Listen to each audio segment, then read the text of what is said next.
close your eyes, and let your mind drift back to a time long forgotten, a time of darkness and struggle. The year is 1325, and you're standing in the heart of a small, muddy village in medieval England. The air is cold, heavy with the scent of wet earth and wood smoke, a faint, bitter tang of decay lingering beneath it all. You're a peasant, one of the countless souls fighting to survive in a world that offers little mercy.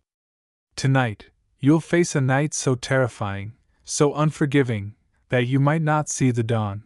Your home is nothing more than a crumbling hut, its walls made of mud and straw, the roof sagging under the weight of years of neglect. Inside, a small fire flickers weakly, casting long shadows across the dirt floor. You're surrounded by your family, your wife, your children, your elderly mother, all huddled together on a pile of damp straw, their faces pale, smudged with dirt, their breathing soft but uneasy. Somewhere in the darkness, a goat bleats softly, tethered just a few feet away, because here, in this brutal time, even your livestock shares your home, their warmth the only comfort against the biting cold. You've heard the stories, whispered in the village square, of peasants who didn't survive nights like this, of wolves that broke through doors, of fires that died and left families frozen by morning, of the creeping sickness that takes hold in the damp and the dark. Tonight, you'll live through it all, the hunger, the fear, the cold, and the ever-present shadow of the Lord's wrath. Could you survive a terrifying night as a medieval peasant? Lie back, let the darkness of the past wrap around you, and let's find out, together. Chapter 1: The Whisper of Twilight in a Medieval Village. Imagine the year is 1325, and you're standing at the edge of a muddy, rutted path in a small village in medieval England. The air is heavy with the scent of damp earth and wood smoke, a faint tang of decay lingering beneath it all. The sun has just dipped below the horizon, leaving the sky a bruised purple, streaked with the last threads of gold. You're a peasant, one of the countless souls scratching out a life in this unforgiving time, and tonight, you'll face the kind of darkness that modern minds can scarcely fathom. Could you survive a terrifying night as a medieval peasant? Let's find out. Your village, a cluster of thatched roof huts surrounded by patchy fields, is quiet now, save for the distant lowing of a cow and the creak of a wooden cart being dragged toward a barn. Your home, if you can call it that, is a small, wattle-and-daub structure, its walls a crumbling mix of mud and straw, the roof sagging under the weight of years of neglect. You push open the rickety door, the hinges groaning like a tired old man, and step inside. The darkness swallows you immediately, thick and suffocating, broken only by the faint glow of a dying fire in the center of the room. There's no chimney, so the smoke hangs in the air, stinging your eyes and coating your throat with a bitter taste. You're not alone in this cramped space. Your family, your wife, 2 children, and your elderly mother, huddled together on a pile of straw in the corner, their faces pale and smudged with dirt. The air inside is damp, heavy with the smell of unwashed bodies, animal dung, and the faint rot of the straw beneath you. Somewhere in the darkness, a goat bleats softly, tethered to the wall just a few feet away. Yes, you share your home with your livestock, your cow, your goat, a few chickens, because there's nowhere else for them to go, and their warmth is one of the few comforts you have in the biting cold of an early autumn night. You kneel by the fire, coaxing the embers with a stick, hoping to stir a little more heat into the room. Your fingers are rough, callous from years of working the fields, and they tremble slightly as you work. You're hungry, always hungry, really, but tonight's meal was the same as every other night, a watery pottage, a mush of barley and whatever wilted greens you could scavenge from the edge of the forest. There's no meat, not tonight, not unless you count the gristle you chewed on last week after the Lord's men took the best of your harvest. You can still taste the bitterness of the pottage on your tongue, a gritty, sour flavor that clings to the back of your throat. As the fire flickers weakly, casting long shadows across the dirt floor, you hear a sound outside,